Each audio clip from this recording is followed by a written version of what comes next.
क्या plastic surgery से सच में पूरा इंसान चेंज हो जाता है? किसी ने ट्रेमेंडस वेट लॉस किया, जैसे कि वेट लॉस इंजेक्शंस लिए, जैसे करण जौहर। एग्जैक्टली, तो वो सैगिंग आने लग जाती है। Sir, long term skin glowy रखने के लिए कौन से ऐसे फ्रूट्स हैं या क्या खाना चाहिए हमको? Avoid mangoes, I would say avoid mangoes because these are more insulin resistant, आपके मोर एक्ने प्रोन फ्रूट्स हैं ये। कुछ लोगों की स्किन वो कितना भी ऑयली खा ले उनको पिंपल नहीं होते थे, और कुछ लोग बेचारे कितना भी ध्यान रखें उनके पिंपल हो जाते हैं। पीआरपी ट्रीटमेंट कभी कराने जा रहे हो किसी क्लिनिक में, the day before you have to maintain a very good healthy diet, you have to drink lot of water, do not take alcohol. Sir, ये जो फॉक्स आई का ट्रेंड है ये क्या है? सो आजकल बहुत सारी यंग लड़कियों में ट्रेंड आ गया, बाहर की लड़कियों को देख के, कोरियन गर्ल्स और देख के फॉक्स आई बोलते हैं उसको। तो मेरे जो फिलर्स थे काफी मिसप्लेस्ड थे, so I decided to. Hello and welcome back once again to the Iyer show. एक और तड़कते फड़कते एपिसोड में आपका बहुत बहुत स्वागत है। आज का जो एपिसोड होने वाला है ये बहुत इंटरेस्टिंग इसलिए होने वाला है क्योंकि हर इंसान इससे रिलेट कर सकता है, जो कि है ब्यूटी टॉक्स। तो ब्यूटी विद ब्रेन्स आपके सामने एक बैठी है और एक और बैठे हैं हमारे साथ सर, जो कि आज के एक्सपर्ट होने वाले हैं। डॉक्टर साई गणपति जी की मैं बात कर रही हूँ।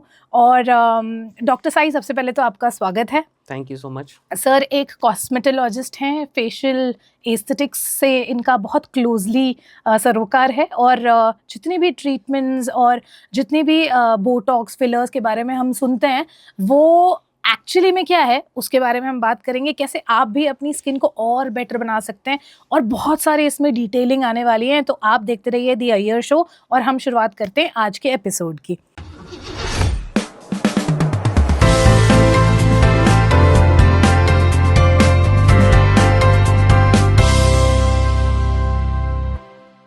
तो डॉक्टर साई, क्योंकि आप फेशियल एस्थेटिक्स में इतना ज़्यादा एक्सपर्टीज़ रखते हैं, हर दिन आपके पास लोग आते होंगे कि हमको सुंदर बना दो। एग्जैक्टली। तो आपको इस फील्ड में कैसे इंटरेस्ट आया पहले तो, और दूसरी बात कि क्या सच में ट्रीटमेंट से इंसान वो पा सकता है जो वो सोचता है या जिसको आइडल मानता है कि मुझे ऐसा बनना है या ऐसा दिखना है? Definitely yes. सबसे पहले तो आपने पूछा कि इंटरेस्ट कैसे आया। So I was always very good in injectables. I always wanted that I should make people happy, that they should look nice, whether it's related to your face, whether it's related to your smile. So it has always been my honor that I wanted to make people smile and they should look nice. So इससे मेरा interest आया। And definitely ये जो anti aging treatments होती हैं and the modernization which has occurred in this field, इससे बहुत ही tremendous फर्क आता है। You start aging like fine wine.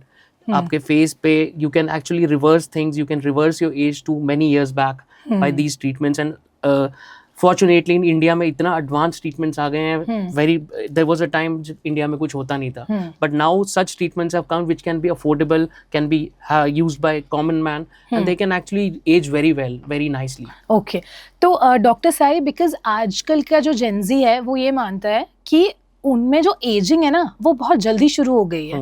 तो is that true? First question. And second question, जो हमारे जो पुराने मतलब जनरेशन वाले हैं वो आज भी बहुत ब्यूटीफुल दिखते हैं विदाउट एनी ट्रीटमेंट, तो उसका और इसका क्या डिफरेंस है? इसका एक सिंपल एग्जांपल मैं दूं। Even I have a 10-year-old सन, अभी से मैं उसके आंखों के नीचे डार्क सर्कल्स देखता हूँ, दो it is a very younger age. So the main culprit here is the phone, because most of the youngsters now, they are hooked over the phone, totally tilting the head like this, which is a very important factor in making you age faster. All the time you're just bending down, this your skin is like this, and you're just scrolling the videos. One. Second, sleeping pattern. Most of the youngsters, they do not sleep well these days. कभी सोना नहीं, time से नहीं सोना, time से नहीं उठना। वो चीज़ जो पहले जनरेशन में थी, they used to sleep at proper time, they used to get up at proper time and maintain a very healthy lifestyle. Third, food habits. Youngsters are just eating junk.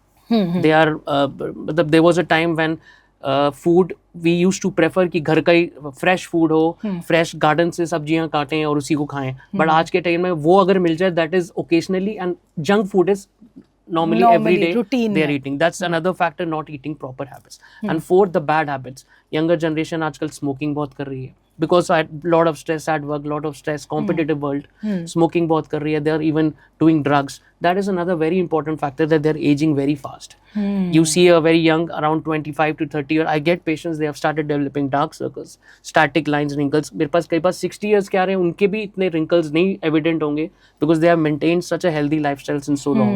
But youngsters को देखो, अभी से उनके static lines, wrinkles आ रहे हैं, dark circles आ रहे हैं, eye bags बन रहे हैं because of all these habits. All right, क्योंकि डॉक्टर आपका जो एक्सपर्टीज है वो फेशियल एस्थेटिक्स में ज़्यादा है and this industry like you said कि इतना अच्छे से ब्लूम हो रहा है इंडिया में, स्पेशली मुंबई, दिल्ली में अगर आप देखेंगे मेट्रोज में usually every second person is interested to know, या फिर वो खुद से भी ये सब चीज़ें कराते हैं. तो जिसको हम कहते हैं कि कोलेजन बूस्ट होता है, या आपके फेस की इलास्टिसिटी बनी रहती है, अपलिफ्ट करने के लिए लोग अलग अलग स्किन एस्थेटिक ट्रीटमेंट लेते हैं. ये एग्जैक्टली सर क्या क्या है इस इंडस्ट्री के जो मेजर ट्रीटमेंट्स है उसके बारे में बताइए.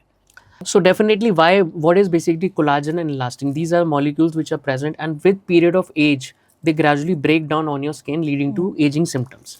अब यंगस्टर्स में भी आप बोलो कि वो तो यंग है तो उनमें कोलाजन क्यों ब्रेक डाउन हो रहा है, तो उसका एक बहुत मेजर रीजन है बिकॉज ऑफ द स्ट्रेस.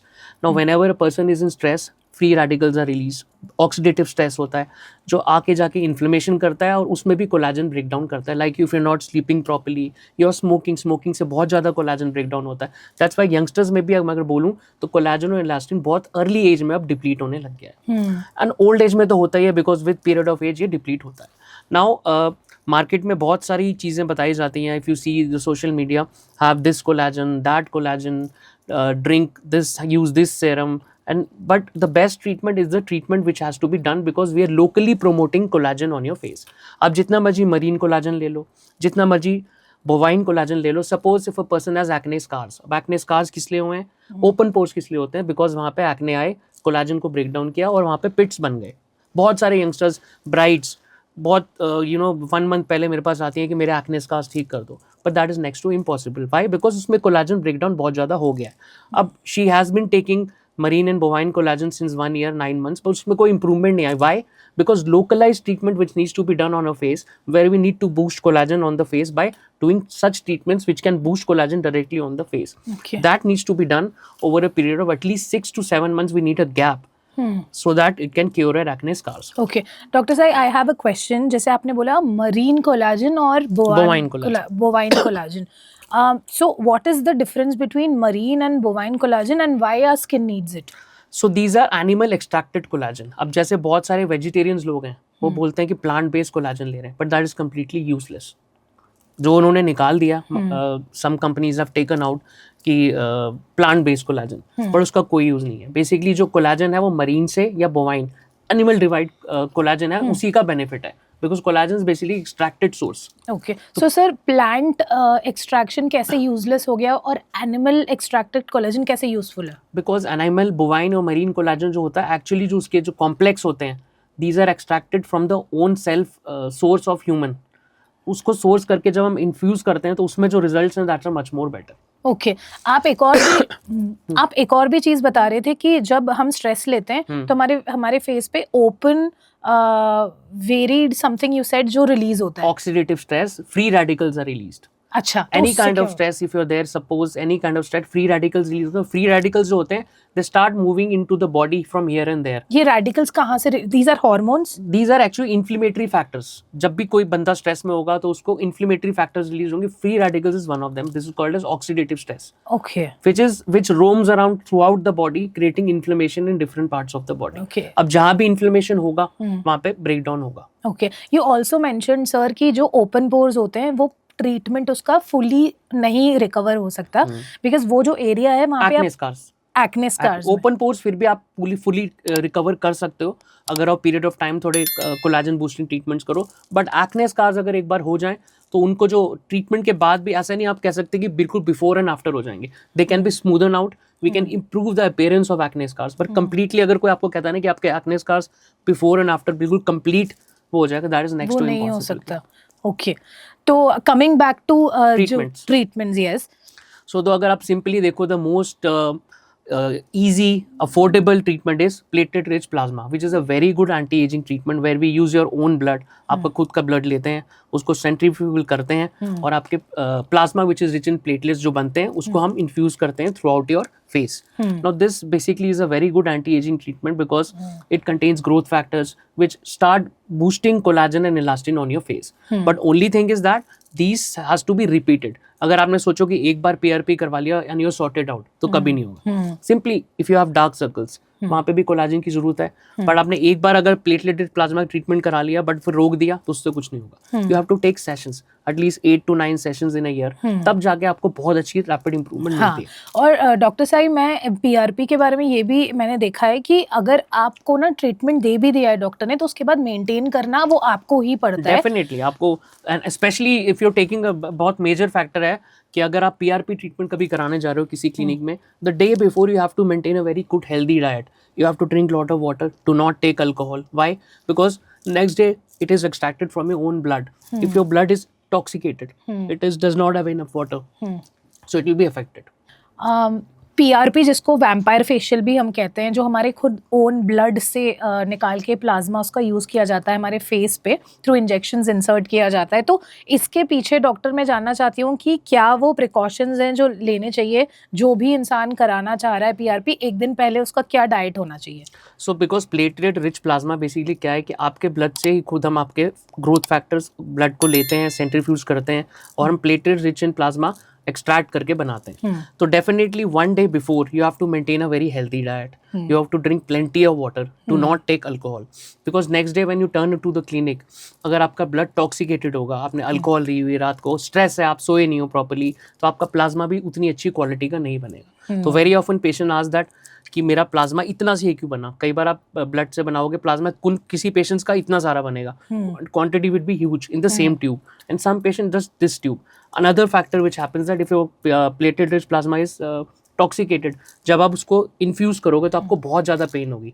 अगर आप एक दिन पहले बहुत ज़्यादा स्ट्रेस में रहे हो तो उसमें जो एसिडिक एनवायरनमेंट है वो बढ़ जाता है. तो उसको अगर हम इन्फ्यूज़ करेंगे तो बहुत ज़्यादा पेन होगी. Okay, that's why it's very important कि one day before totally be healthy, sleep well, eat well, drink well, do not drink alcohol, then come to the clinic after having lot of water. Okay, many people are crazy about fillers also nowadays. हम बहुत सारे celebrities को देख रहे हैं, कोई करवा रहा है, कोई निकलवा रहा है, और वो बहुत पेनफुल वीडियोस लगे मुझे उर्फी जावेद के स्पेशली जो मैंने देखे. और उसको देख के मुझे एक बार मैं सोच में पड़ गई यार कि फिलर्स में इतना दर्द होता है क्या लगाने में निकालने में. तो बेसिकली फिलर्स क्या है सर, और क्या फिल करते हैं आप, और निकालते समय क्या निकाल रहे हैं आप फिलर्स से? So basically, fillers जो एक term हम use कर रहे हैं, it's actually not a right term. Fillers are basically nothing but hyaluronic acid gel substance.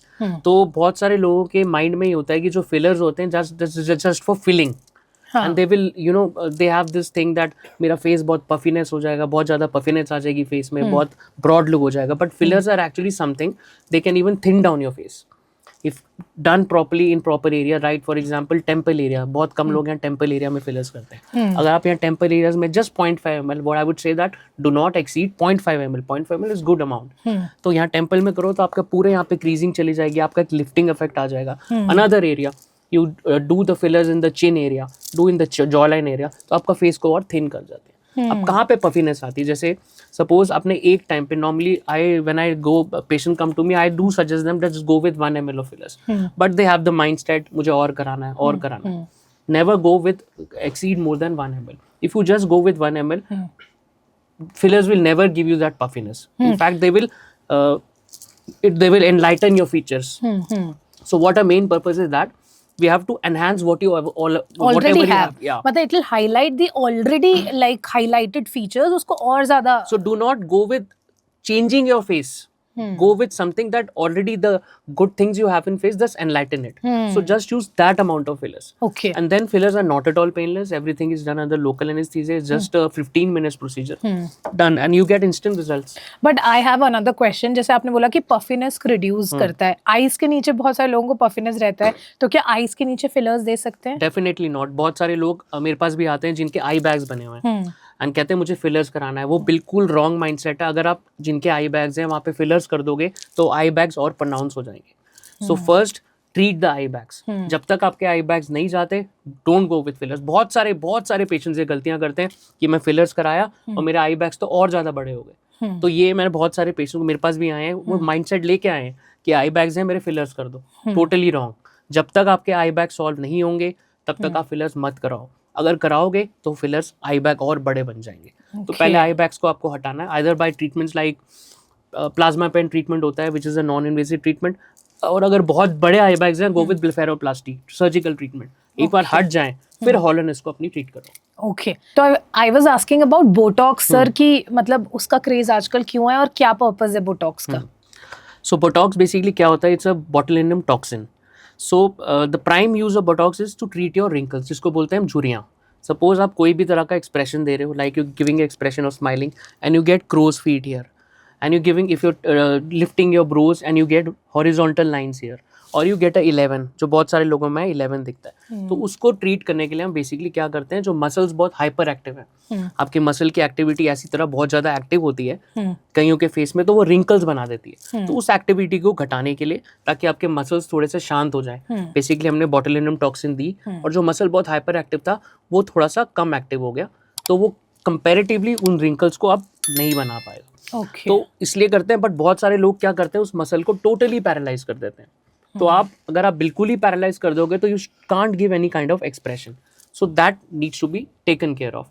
You do not freeze it, you just little bit of treat the muscle, so that आप थोड़े बहुत expression दे पाओ और थोड़े बहुत आपके wrinkles हट जाए। तो बोटॉक्स का बेसिकली ये यूज होता है कि आपके रिंकल्स को, जो आपके डायनेमिक रिंकल्स हैं, दो तरह के रिंकल्स होते हैं। एक होता है डायनेमिक मतलब जो मूवमेंट के साथ आते हैं, मसल मूवमेंट। एक होते हैं स्टैटिक रिंकल्स।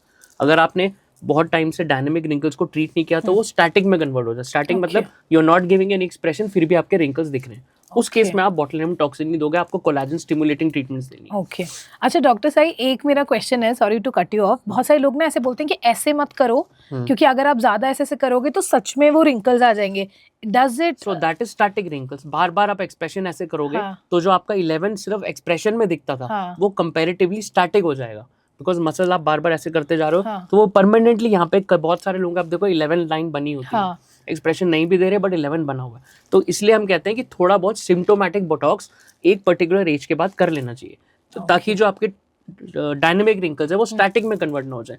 बिकॉज एक बार स्टैटिक रिंकल, स्टैटिक मतलब जो बन गए एक बार, जो विदाउट एक्सप्रेशन बने, उनको ट्रीट करना और भी ज्यादा मुश्किल है। ओके सर, जैसे जो सेलिब्रिटीज होते हैं उनका तो प्रोफेशन ही है अच्छा दिखना, उनकी स्किन में वो इलास्टिसिटी होनी चाहिए, लेकिन एक नॉर्मल इंसान जो कि मतलब कोई भी प्रोफेशन में हो, लेकिन अच्छा दिखना किसको नहीं पसंद होता, सबको। तो उनके लिए आप कुछ बता सकते हैं कि आप मिनिमम इतना बोटॉक्स या इतना फिलर तो कोई भी करा सकता है? देखो, बोटॉक्स जो होता है पर यूनिट के हिसाब से होता है। Like in the case of forehead, normally 15 to 16 units are good enough in forehead. If you exceed over 16 units, 20-25 पे जाओगे, वो थोड़ा फ्रीज लुक देने लग जाता है। अब सपोज या क्रोज फीट ले लो, नॉर्मली 3-6, 18 यूनिट्स पर eye is enough. Again do not exceed more than that. So particular units एक होते हैं fixed, which every injector knows कि इतने units needs to be done to थोड़ा मसल्स को शांत करने के लिए। बट पेशेंट्स कई बार खुद डिमांड करेंगे कि मेरे को थोड़ा फ्रीज लुक चाहिए, बिल्कुल मूवमेंट नहीं कर पाऊँ, तो आई सजेस्ट देम पूरा फ्रीज मत कराओ। But some patients are, you know, they are adamant. That's why I say patients are now become, they read and come and all, they have become so dictative that कि मुझे पूरा freeze ही कराना है, but they you have no option left but to satisfy them and freeze it. Okay. अच्छा doctor Sai, I have one more question कि जैसे celebrities में मैंने कुछ लोगों को देखा है जो उनका चीक एरिया होता है वो उन्होंने ऐसा puffed up हो गया, swollen हो गया बहुत ज्यादा, तो क्या वो फिलर की वजह से या बोटॉक्स की वजह से? देखो, तीन चीजें होती हैं and when you come with anti ageing treatment, 3 things are there. एक होती है झुर्रियां, रिंकल्स, उसको ट्रीट करने के लिए होता है Botox. Then second is volume loss. कहीं भी आपका वॉल्यूम लॉस हो गया, जैसे अंडर आई में डार्क सर्कल्स हो जाते हैं, आपके स्माइल लाइंस बन जाते हैं, आपके लिप की वॉल्यूम कम हो जाती है, वहां पे करते हैं fillers. So fillers are for volume. जैसे चीक बोन बहुत फ्लैट हो गई, नॉर्मली चीक बोन बहुत शार्प दिखती है, फ्लैट हो गई तो वॉल्यूम लॉस हो गया, तो वहां पे हम करेंगे फिलर्स। बोटॉक्स उसमें कोई काम नहीं आएगा। Botox is only for treating wrinkles. Okay. Third आता है फेस लिफ्टिंग। सपोज आपकी स्किन बहुत सैगिंग हो रही है, आपकी period of age sagging down हो रही है, स्किन नीचे को गिरने लग गई है, यहाँ पे आपके जॉवलिंग बन रही है, कईयों के यहाँ पे मैरिएट लाइंस बन जाती हैं, वहां पे हम करते हैं face lifting with the help of threads. So 3 things are there in facial aesthetics: Botox, filler, threads, and these are the indication for each. Okay. And many people also go for lip fillers.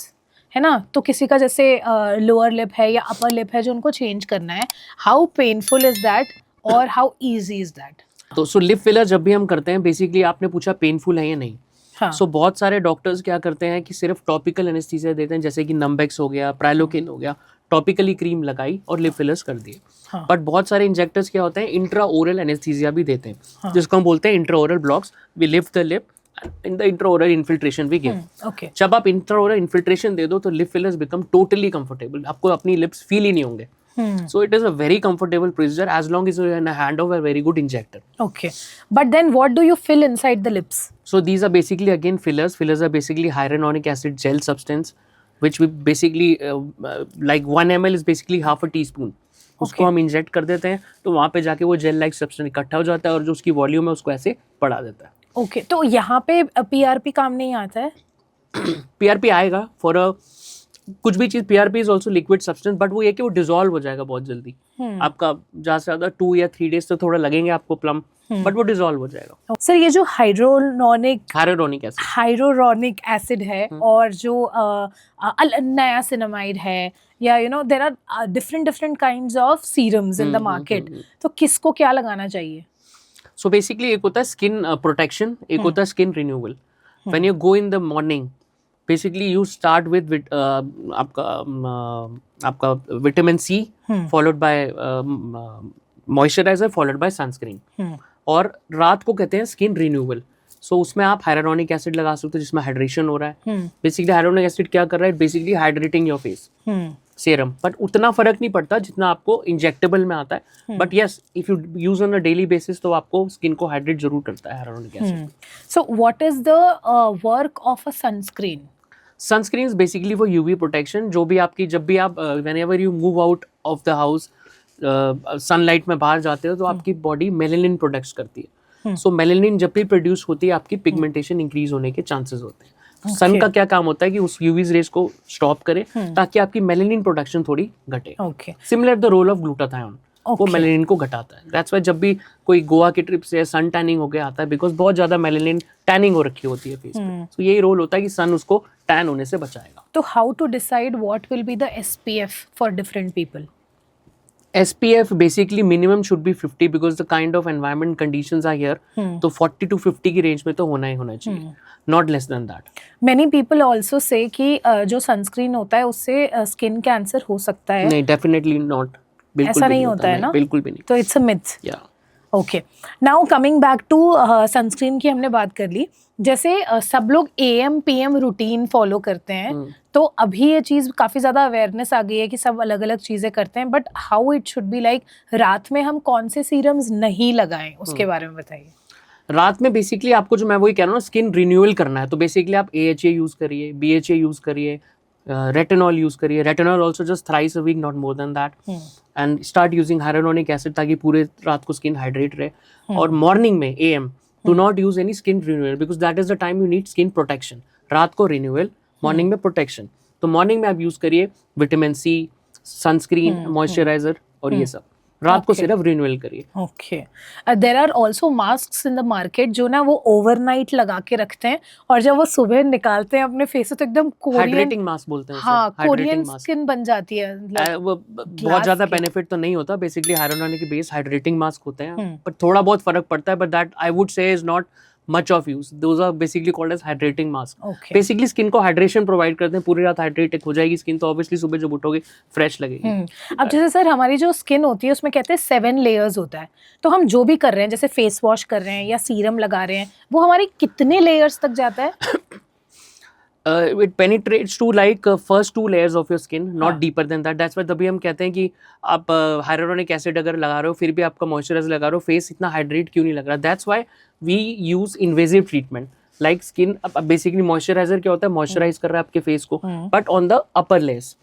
जब हम skin boosters use करते हैं which are in the form of injectables, we are penetrating to a deeper layer. तो उसका क्या फायदा होता है कि स्किन अंदर से डीपर लेयर से हाइड्रेट हो रही है, तो affect is much more pronounced and long term. अगर आप सिर्फ ऊपर की लेयर्स पहले 2 लेयर्स में लगा रहे हो तो उतना कोई उसका बेनिफिट लॉन्ग टर्म में नहीं होता. Okay sir, long term skin glowy रखने के लिए कौन से ऐसे फ्रूट्स हैं या क्या खाना चाहिए हमको? All citrus fruits are a must. Vitamin C based foods, जितना विटामिन सी बेस्ड फूड्स खाओगे उतना बेटर है. And avoid mangoes. I would say avoid mangoes because these are more insulin resistant. आपके मोर एक्ने प्रोन फ्रूट्स हैं ये. ओ but sir mango तो बहुत tasty होता है. टेस्टी है, once in a while you have it, but some people they they love it आता ही so much. Summer में है हाँ. सर. मतलब अगर आप सीजनल फ्रीज उसको नहीं करके हाँ. रख रहे हैं तो So आप summer बहुत सारे में- लोग देखोगे जब समझ में मैंगोज खाने लगते हैं उनके एक्ने होने लग जाते हैं. हाँ. अच्छा सर मैंने ये भी बहुत देखा है अपने बचपन में, कुछ लोगों की स्किन वो कितना भी ऑयली खा ले उनको पिंपल नहीं होते थे, और कुछ लोग बेचारे कितना भी ध्यान रखे उनके पिंपल हो जाते हैं. तो हमारी बॉडी हार्मोनली डिफरेंट होती है डेफिनेटली इसलिए, हार्मोनली आल्सो डिफरेंट होती है, प्लस ऑयल बेस्ड स्किन भी होती है. कईयों की ड्राई स्किन होती है. या जिनकी टी एरिया में बस ऑयल होता है. जिनकी ऑयल बेस्ड स्किन होती है they are more prone to acne. Okay and how are like dry skin, sometimes अगर जिनके पिंपल नहीं होते उनके फेस में वो नूर भी नहीं होता है, जिनके पिंपल होता है उनकी स्किन भी शाइन करती है, तो ये कैसे कॉम्बिनेशन बन तो रहा है? वही है कि ड्राई स्किन जो होती है उसको हाइड्रेट उसमें मॉइस्चराइजर यूज करने की बहुत ज्यादा जरूरत है डेली बेसिस पे. You have to hydrate it and keep it hydrated. Okay अच्छा, बहुत सारे पीपल इन द रूरल या अर्बन रीजन में भी कोकोनट ऑयल लगाते हैं सर फेस पे, तो क्या ऑयल और ड्राई करने की टेंडेंसी रखता है हमारे चेहरे को? ऑयल बेसिकली कोकोनट ऑयल आप लगा सकते हो, कहते हैं बेनिफिशियल है, it is beneficial, but they have been mixed ideologies and sometimes even some people have got allergic reactions with it. They have instead of improving the things, they have allergy has occurred and small rashes and all have happened. So I Okay. would say you can avoid, if you can avoid it. Okay, and what is your take on oil based treatments on face sir? Because अगर आप आयुर्वेदा वगैरह में जाते हैं तो ये oil घी का काफी फेस पे इस्तेमाल होता है, लेकिन बहुत सारे लोगों को वो सूट भी नहीं करता जैसे आप That's कह what रहे I'm saying. Oil based treatment, personally if you say, I don't prefer कि has to be done because mostly the skin might react to oil based treatments. What is the trending skin treatment sir जो अभी आप देख रहे हैं apart from Botox and fillers? Is there anything else Yeah, that has come in market? 2025 is a trend where people now are switching over from fillers to more healthier treatments. Like if you see in abroad, Kylie Jenner, all those. So they are switching over to treatments which are much more long lasting, much more look natural, such as polynucleotides. Polynucleotides, you must have heard salmon sperm DNA treatment, where DNA is extracted, it is processed and injected on your face. So that is a very good collagen biostimulator. And much more natural results. They do not create any kind of puffiness and results are much more long lasting. तो एक तो polynucleotides हो गया, और दूसरा regenerative treatments जैसे आ गई हैं exomes. Exomes also is, if you must have heard, is a very good treatment. Human based, plant based. These are very good collagen biostimulating treatments. Then biostimulators like Sculptra, injectable आता है Sculptra. That basically inserted into the deep planes of your face naturally बहुत ज़्यादा collagen बना देता है. It's not a filler. Okay. So 2025 is a trend where people are going towards more these treatments, which are much more long lasting and they basically make you much more natural. Okay जैसे sir आपने बोला कि ये जो treatments हैं ये collagen बना देते हैं, तो ये कितने टाइम तक तो ये कितने टाइम तक हमारे स्किन के अंदर रहता है, या कितने टाइम के बाद ये एग्जॉस्ट हो जाता है? So that is the only thing that you have to keep a patience. All these treatment like polynucleotides, the Sculptra, the Exome which I have spoken, at least they take 1.5 to 2 months to get proper results. जैसे fillers के साथ आपका result instant आ जाता है, Botox का आपका result 3 days में आ जाता है. इन ट्रीटमेंट के साथ टाइम देना पड़ेगा आपको, बट टाइम दोगे तो रिजल्ट और लॉन्ग लास्टिंग होगा, मच मोर नेचुरल होगा. But you have to wait for 1.5 to 2 months to actually properly see the result on your face. ऐसे बोलते हैं सर कि कोई भी जब आप ट्रीटमेंट लेते हो उसके बाद एकदम से सन एक्सपोजर में आपको नहीं जाना चाहिए, लेकिन हमको ये भी पता है कि सन से हमको विटामिन डी मिलता है जो कि अगेन स्किन के लिए जरूरी है. तो कब जाना चाहिए धूप में हमारी स्किन के लिए जो बेटर धूप रहे, और कब नहीं जाना चाहिए? सपोज सिंपल सा आप ट्रीटमेंट ले लो, सपोज आपने लेजर बॉडी हेयर रिडक्शन कराया, तो at least wait for a period of 24 to 48 hours before you get a direct exposure to sun. Otherwise, if you want to go to the parts where you have taken the laser reduction, apply a sunscreen and go. Similar with other treatments, like if you're going with the micro needling on your face, or you have done simple PRP on your face, sun protection is a must. Sun में जाओ, but sun protection के साथ जाओ.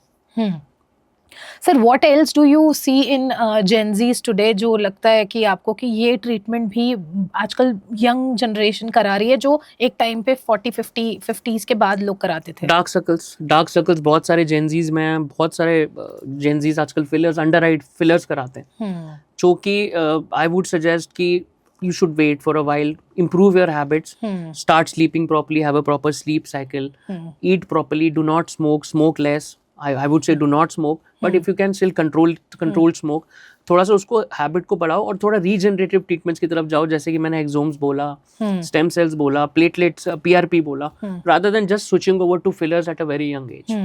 अब जैसे बहुत सारे लोग फिलर्स कराते हैं और वो गड़बड़ हो जाता है थोड़ा, है ना, तो इसको क्या हम रिवर्स कर सकते हैं? सो दो चीज़ें हैं ये, अगर आप इसी में मैं आपको कंपैरिजन बताता हूँ बोटॉक्स एंड फिलर्स में. सो बोटॉक्स जो होता है that is irreversible, it does not have any antidote. एक बार आपने बोटॉक्स कर दिया, therefore it is very important जब भी आप बोटॉक्स कराओ तो go in a hand with a very good injector. एक गलती यहाँ से वहाँ हुई, it is irreversible, you are stuck there for 5 to 6 months. Fillers, in comparison to Botox, they can be dissolved at the same time. We have an enzyme called Hylase. We use it on the fillers and it gets dissolved. Like for in instance, Urfi Javed, she got lip fillers done and she got it dissolved with the help of Hylase.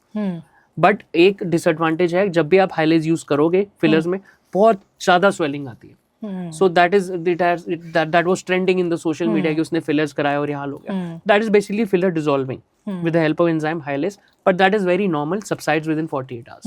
I've also seen celebrities like Koina Mitra or Aisha Takia, or in fact early stages of Anushka Sharma और Katrina Kaif, इनके भी मतलब जो fillers gone wrong वाला thing था वो सामने आया, and then I think maybe eventually उन्होंने वो चीज़ because वो dissolve हो गए. That's what I told you, do not go for excess. They went for excess. Like if you see Shushmita Sen, she got so much of cheek fillers done that her eyes could not open. So that's why go in a limit, go step by step, just go with 1 or 1.5 ml in different areas. Do not exceed that. Now she has removed it also. It can be removed. That's what I told you. Use the enzyme, it will get removed. So go with only, start with minimal. Then if you like it, wait for some time, go with slowly get it increased. Okay, we have also seen celebrities sir जो पहले dark tone रखते थे, उनका काफी dusky tone होता था, लेकिन अभी वो बहुत गोरे दिखते हैं. How is it done sir? वो फिल्टर है एक्चुअली, फिल्टर और बहुत ज़्यादा मेकअप है, बहुत ज़्यादा प्रमोट इसको करा गया कि IV ग्लूटा से हो गए, बट IV ग्लूटा कभी भी आपका स्किन शेड चेंज नहीं करता. सपोज यूर अफ्रीकन, ऐसे तो सारे African they could have changed into Asians by taking unlimited IV drips. कभी भी आपका स्किन शेड नहीं चेंज करेगा. जो आपको नेचुरली बॉर्न स्किन शेड है वो सेम रहता है, बट 1-2 स्किन शेड में थोड़ा बहुत फर्क आता है, बहुत लिटिल, बिकॉज बेसिकली ग्लूटा का क्या रोल है, वो मेलेनिन प्रोडक्शन को रोकता है. तो जहाँ जहाँ आपके पिगमेंटेशन हो रखी है, टैनिंग हो रखी है, वो आपकी कम कर देगा बिकॉज मेलेनिन वहाँ से जा रही है. बट आपका स्किन शेड बिल्कुल टोटली चेंज नहीं करता. जो सोशल मीडिया में देखता है मोस्टली इज फिल्टर्स. तो कोई ऐसे इंजेक्शंस नहीं आते सर जो मेलेनिन को एकदम कम कर दे और गोरा हो जाए आदमी? बिल्कुल ऐसे नहीं आता. उसके लिए सिर्फ आपको प्लास्टिक सर्जरी करानी पड़ेगी, जो माइकल जैक्सन ने कराई थी. ओके, अच्छा, plastic surgery which reminds me sir, क्या प्लास्टिक सर्जरी से सच में पूरा इंसान चेंज हो जाता है, मतलब in India? Yes it is possible. Grafting कर सकते हो आप and you can change completely. आप पूरा मेकओवर कर सकते हो totally. Okay, and how about face threads sir, वो क्या होता है? सो थ्रेड्स बेसिकली क्या होता है कि जब भी किसी के with period of age sagging हुई या किसी ने ट्रेमेंडस वेट लॉस किया, जैसे कि वेट लॉस इंजेक्शंस लिए, जैसे करण जौहर, एग्जैक्टली, तो वो सैगिंग आने लग जाती है बिकॉज आपने बहुत जल्दी से वेट लॉस यूज कर लिया. तो स्किन में सैगिंग, कोलेजन, वहाँ से मसल मास भी जाता है, वहाँ से कोलेजन भी जाता है, तो आपकी स्किन नीचे को गिरने लग जाती है. तो थ्रेड्स बेसिकली क्या करते हैं, we put the threads and we basically lift up the skin. Okay, जितनी भी जैसे जहाँ सैगिंग है, आपकी स्माइल लाइंस बहुत एविडेंट है, आपकी जॉल बहुत एविडेंट है, आपकी डबल चिन आ गई है, तो वहाँ ऊपर से थ्रेड्स डालते हैं और थ्रेड्स को पकड़ के ऐसे ऊपर खींच देते हैं. नाउ अब क्या होता है, आपको थ्रेड्स के साथ इंस्टेंट रिजल्ट क्यों दिखता है? बिकॉज जब तक आपके थ्रेड्स वहाँ पे हैं, थ्रेड्स उसको पकड़ के ऊपर खींच रहे हैं टिश्यू को, over a period of time, जैसे कि सूचर्स होते हैं, जब भी आपने देखा होगा बचपन का, कभी चोट लगी होगी, सूचर्स लगे होंगे, वो धीरे धीरे अब्जॉर्ब हो जाते हैं बॉडी में. उसी तरह थ्रेड्स भी धीरे धीरे अब्जॉर्ब हो जाते हैं, और जहाँ जहाँ वो अब्जॉर्ब होते हैं वहाँ पे वो कोलाजन बनाते रहते हैं. बिकॉज आपने थ्रेड्स डाला, एक इंजरी इन्फ्लिक्ट हुए अंदर, similar to micro needling. Micro needling में हम क्या कर रहे हैं, नीडलिंग कर रहे हैं, इंजरी इन्फ्लिक्ट कर रहे हैं. थ्रेड्स और डीपर लेवल में इंजरी इन्फ्लिक्ट कर रहे हैं, और इंजरी के आगे जब भी इंजरी होगी बॉडी उसको रिएक्ट करके हील करेगी. हील कैसे करेगी, वहाँ पे कोलाजन स्टिमुलेशन होगी. तो over a period of time आपका स्किन टेक्सचर और अच्छा इंप्रूव हो जाता है बिकॉज आपकी कोलाजन स्टिमुलेशन हो गई थ्रेड से. ओवर अ पीरियड रिजल्ट्स बहुत अच्छे दिखने लग जाते हैं. ओके, और सर जैसे हम बोलते हैं कि ग्लूटाथियोन एक टाइम पे बहुत ज्यादा चला था, इनफैक्ट अभी भी चल रहा है. हाँ, इनफैक्ट लोग ये भी कह रहे थे कि शफाली जरीवाला जिनकी डेथ हो गई है अब, दैट्स कंप्लीटली नॉनसेंस. कभी ग्लूटा से डेथ नहीं होती, ग्लूटा से नहीं होती, तो that has no relevance. Anaphylactic reaction can occur if you're allergic, some kind of allergy happens. That's why I always advise, कभी भी आप घर में ग्लूटा मत लो. ग्लूटा का इनफैक्ट कोई भी ट्रीटमेंट ऐसा जिसमें जो ब्लड में जा रहा है, आईवी जा रहा है, घर में मत लो, because you do not have the kit which basically anaphylaxis kit का कोई भी allergic reaction हो गई, so we need to keep a kit at the clinic कि immediately वो injection उसको दो ताकि वो reverse हो जाए, बट घर में वो ऑप्शन आपके पास बचता नहीं है. सो ग्लूटा बेसिकली क्या है, basically nothing but a melanin control. आपका मेलेनिन को कंट्रोल करता है और आपका ओवरऑल जो पिगमेंटेशन है उसको घटाएगा, आपका ग्लो थोड़ा बढ़ा देगा, हाइड्रेशन बढ़ा देगा. That's the role of gluta. तो ये सारे इंजेक्शंस लेने से पहले सर क्या मतलब खाली पेट रहना चाहिए, नहीं रहना चाहिए? बिल्कुल भी नहीं. You should not be empty stomach. Okay. And for people who have sugar या BP, plus another thing is that do not take in excess. Okay. Some people think that they take in a particular dose. हाँ. एक particular dose होनी चाहिए, not between 2000 to 4000, उससे ज़्यादा exceed मत करो. बहुत सारे कोरियन ब्रांड्स आ रहे हैं जिसमें बहुत ज़्यादा ग्लूटा दिखाया हुआ है, and patient get fascinated with it कि मेरा बहुत जल्दी रिजल्ट आ जाएगा, बहुत जल्दी, but that is harmful. Sir Korean glass skin कैसे मिलेगी? Korean glass skin basically just a myth, because Korean glass के लिए basically just a step procedure. Koreans basic they follow multi skin step procedure धीरे धीरे, but they are naturally born with that kind of, since they are born, उनका habitat ही वैसा है. Habitat is that. तो ये जो कोरियन ग्लास जो बहुत सारे मार्केट में फैलाते हैं कि आप एक क्रीम लगा लो रात को, नाइट क्रीम लगा लो, आपकी स्किन कोरियन हो जाएगी, वो that is completely wrong. It contains mercury. So बहुत सारे पेशेंट मेरे पास आते हैं जिन्होंने वो नाइट क्रीम लगा के their skin becomes totally thin, their blood vessels start seeing, and once they stop the cream, pigmentation और ज़्यादा बढ़ जाएगी. Oh, okay. So as such ऐसा कुछ है नहीं. Okay. Basically कोरियन आप स्किन बूस्टर्स लिए, जो पॉलीन्यूक्लियोटाइड्स लीजिए, तो आपकी स्किन वैसे ही स्मूथ एंड टेक्सचर्ड वेल दिखने लग जाती है. सर ये जो रेटिनॉल के सीरम्स होते हैं, तो मैं ये जानना चाहती हूँ कि ये बाहर से सप्लीमेंट्स है जो हम ऐड करें कि हमारी बॉडी जनरेट करती है रेटिनॉल भी? रेटिनॉल बेसिकली रीजनरेशन के लिए होता है आपकी स्किन के लिए, और उसके लिए वही मैंने आपको बोला कि just use thrice a week. Some people they use it daily basis, do not use on daily, just use thrice a week. आपकी स्किन को रीजनरेटिव रिन्यूअल करेगा over a period of time. तो वो स्किन जो खराब हो गई उसको रिन्यूअल करेगा और new skin is generated. Okay. As a doctor of cosmetology, मैं आपसे जानना चाहूँगी कि मुझे ऐसे कोई भी 3 ऐसे सीरम्स बताइए जो every age group and every skin type people can use without any major side effects. Vitamin A, vitamin C, then you can go with hyaluronic acid serums and niacinamide. Okay, niacinamide mostly people prefer in the night, not Yeah, in the afternoon, yeah. right? Okay, like you said in the morning हम vitamin C की चीजें ले सकते हैं. Vitamin C night में hyaluronic acid लगाओ, niacinamide renewal के लिए लगाओ. Okay. और retinol over after a period of age, जो आजकल काफी यंगस्टर्स भी यूज करने लगे हैं, बट थोड़ा सा वेट कर सकते हो. Above 28 you can start with retinol. You can add the retinol regime. Okay, late 30s वालों के लिए क्या आप एडवाइस देना चाहोगे? लेट 30s के लिए मैं एडवाइस दे रहा हूँ, start with your collagen stimulating treatments as well. Rather than just oral eating and topical application, go with collagen stimulating treatments as well. And a simple basic treatment like hydrofacial, which hydrates your skin, cleans your pores, and go with certain simple PRP. Go start taking PRP treatments. 30 above, it's a time that you need to start taking treatments as well along with your supplements. How about late 40s? Again, different treatment options are there, like face lifting. You can go with thread lifting to treat your smile line. Go with Dermapen for micro needling. Go with skin boosters that maintains your skin, and start taking treatment for your wrinkles as well. And how about the advanced level जो अभी आपने Kardashian sisters का नाम लिया जो वो खुद भी ले रहे हैं, तो ऐसा कुछ जो इंडिया में भी आ सकता है? They are also taking this polynucleotides and all. जैसे आपने सैल्मन का कोई they are also taking NAD boosters. आजकल NAD देख रहे हो, अगर NAD IV drips भी ले रहे हैं वो, nicotinamide adenine dinucleotide. So that is a very good anti-aging drip given over a period of 2 hours, and it basically activates the micromolecules, microcells in your very good anti-aging treatment. Sir recently हमने देखा है कि करण जौहर ने भी कुछ face पे कराया है जिससे वो एक्सट्रीमली पतले लग रहे हैं, and just not on the face, on the whole body. तो ये एक्सट्रीम डाइटिंग का नतीजा है कि उन्होंने सच में चेहरे पे कुछ कराया है? सो आप इस साल देखो कि ये 2025 कोई चमत्कारी साल तो है नहीं. हाँ. इसमें करण जौहर हो गया, राम कपूर हो गए, आपका यो हनी सिंह हो गए, आपका बादशाह हो गए. सडनली ऐसा क्या कुछ आया कि एकदम से सब पतले दिखने लग गए. एकदम से इसी साल उन्होंने हेल्दी डाइट ले ली, इसी साल उन्होंने एक्सरसाइज कर ली, और 1 साल में इतना फर्क आ गया. So these are basically injection of semaglutides which are called as Ozempic and Mounjaro, and many others are there in the market. So basically क्या करते हैं, basically they were basically injection which were used for type 2 diabetes people. But जब इनको type 2 diabetes people के लिए use करना शुरू किया तो देखा कि लोगों का वेट लॉस होना स्टार्ट हो गया. So now people have started using short term these injection which give a very tremendous result as far as weight loss is concerned. How they work? Basically they get send signals to the brain. जब भी आप injection लोगे, इसकी dose लोगे, इसके signals जाएंगे brain में और आपको भूख लगनी बिल्कुल बंद हो जाएगी, आपकी क्रेविंग बिल्कुल जीरो हो जाती है, तो आप कुछ देखोगे भी आप खा नहीं पाओगे. एनर्जी कहाँ से आएगी फिर? Of course, it comes with little bit of side effects like nausea, vomiting, gastrointestinal disturbances. But थोड़ा बहुत over a period of first to second dose आपकी body उससे adapt हो जाती है and you start eating little food. So but always we advise that do not take it for a long term. Long term में और major side effects हैं. 1, 2, 3 months is good enough and you lose around 8 to 12 to 13, 14 kgs.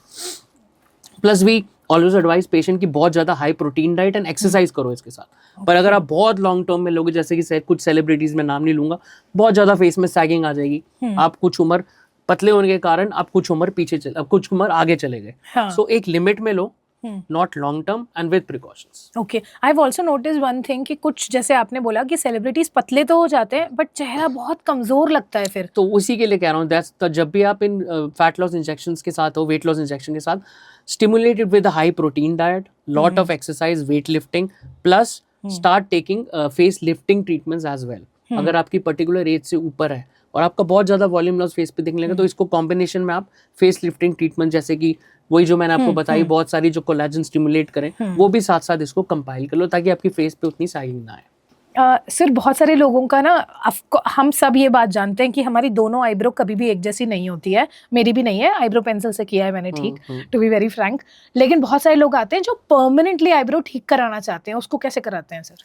Permanently eyebrows, देखो permanent eyebrows कभी पूरी ठीक नहीं हो सकती, वो सर्जिकली हो सकती हैं. बट अगर आपको, बहुत सारे पेशेंट मेरे पास आते हैं कि मेरी ब्रोज थोड़ी सी एक नीचे है, एक ऊपर है, और मेरी ब्रो लिफ्टिंग कर दो, तो उसमें हमारे पास दो ऑप्शंस होते हैं. एक तो हम यहाँ पे बोटॉक्स डाल के कर सकते हैं, यहाँ पे टाइनी यूनिट्स ऑफ बोटॉक्स डाल देंगे जो मसल्स को यहाँ पे पैरालाइज कर देंगी और जो बाकी मसल्स हैं उस ब्रो को ऐसे ऊपर कर देंगे. और दूसरा ऑप्शन जो हमारे पास होता है जिसको हम कहते हैं थ्रेड लिफ्ट. जैसे कि फेस में सैगिंग को उठाते हैं, उसी तरह यहाँ से हम थ्रेड्स डालते हैं, ब्रो तक लाते हैं और ऐसे ऊपर उठा देते हैं, तो ब्रो भी उठ जाती है. But the duration is only 2 years. After 2 years you have to repeat the procedure. Okay, but वो stretch नहीं feel होता होगा अगर आपने ऐसे उठाया है? वो settle हो जाता है with a period of like 48 to 48 hours में आपका settle हो जाता है. Okay. Patients feel normal. और क्योंकि सर हमारी स्किन के अंदर there are lot of things inside, तो कभी ऐसा होता है कि veins वगैरह. That's why it is very important your injector should know the anatomy well. अगर आप यहाँ पे पियर्स कर दोगे ब्लड वेसल को या कुछ हो जाएगा तो हेमाटोमा हो जाएगा. तो आपको वो, you should go to a very proper injector who knows the anatomy well कि कहाँ से कहाँ तक थ्रेड्स जाएंगे. Okay, all right. सर ये जो फॉक्स आई का ट्रेंड है ये क्या है? सो आजकल बहुत सारी यंग लड़कियों में ट्रेंड आ गया, बाहर की लड़कियों को देख के, कोरियन गर्ल्स और देख के फॉक्स आई बोलते हैं उसको. अगेन ब्रो लिफ्टिंग जैसे हो गया, आपको मैंने पहले बताया, यहाँ से थ्रेड्स डाल के. फॉक्स आई हम क्या करते हैं कि यहाँ से यहाँ तक इधर से लेके थ्रेड्स डाल के आई को ऐसे स्ट्रेच कर देते हैं इस तरह से. तो एक तरह से बड़ा लुक इस तरह से दे देता है कि फॉक्स की आई बिल्कुल ऐसे करके. And they some of the girls, I don't know, they are mad about it, but I personally do not like that fox eye think. Okay, तो दिखता बराबर है उससे सर? दिखता बिल्कुल बराबर है, बस आपकी आईज ऐसे स्ट्रेच हो जाती है. That gives more, you know, that kind of hot look the girls want. Okay, कि that I need a fox eye, look like a fox eye. तो ठीक है. And this can be done even with the surgery if they want the permanent option. Is there anything like fox nose or lips? नहीं, Not fox yet. nose और lip नहीं है कुछ ऐसा. Alright. Sir ये बनी नोज क्या होता है? So बनी खरगोश होता है, राइट? सो बनी नोज बेसिकली होता है जो यहाँ पे रिंकल्स हो जाते हैं आपके नोज की टिप में. इस तरह से जब आप नोज करो तो यहाँ रिंकल्स दिखते हैं, तो वो बिल्कुल इस तरह से दिखते हैं कि जैसे कि एक बनी का नोज हो, रिंकल्स वाला. जैसे आपने देखा होगा बनी का नोज भी यहाँ से ऐसे रिंकल्स जैसा दिखता है. उसके लिए कुछ नहीं, हमको again anti ageing treatment Botox करेंगे, कुछ यूनिट ऑफ बोटॉक्स डालते हैं और वो रिंकल्स ठीक हो जाते हैं. So, all right, Dr. Sai, it was amazing talking to you. Thank you. Especially जो skin aesthetics के बारे में ज़्यादा नहीं जानते हैं या जो facial cosmetology के बारे में उतना नहीं जानते, actually बहुत सारे लोग ये भी difference नहीं पता होता उनको कि dermatology और cosmetology different है, क्योंकि skin में भी हमारे बहुत सारे treatments होते हैं, वो अलग चीज़ है, और skin में बहुत सारे issues होते हैं, उसको cure करके फिर treatment लिया जाता है, that is different. But anyways, I'm sure आज आपको बहुत मज़ा आया होगा. एक free consultation हो गया डॉक्टर साई गणपति जी के साथ हमारा, जो कि आपको इतनी सारी इन्होंने इन्फॉर्मेशन दी. तो डेफिनेटली कैसा लगा कमेंट करके ज़रूर बताइए. और doctor Sai, thank you so much for coming in the Iyer show. Thank you sir, thank you so much.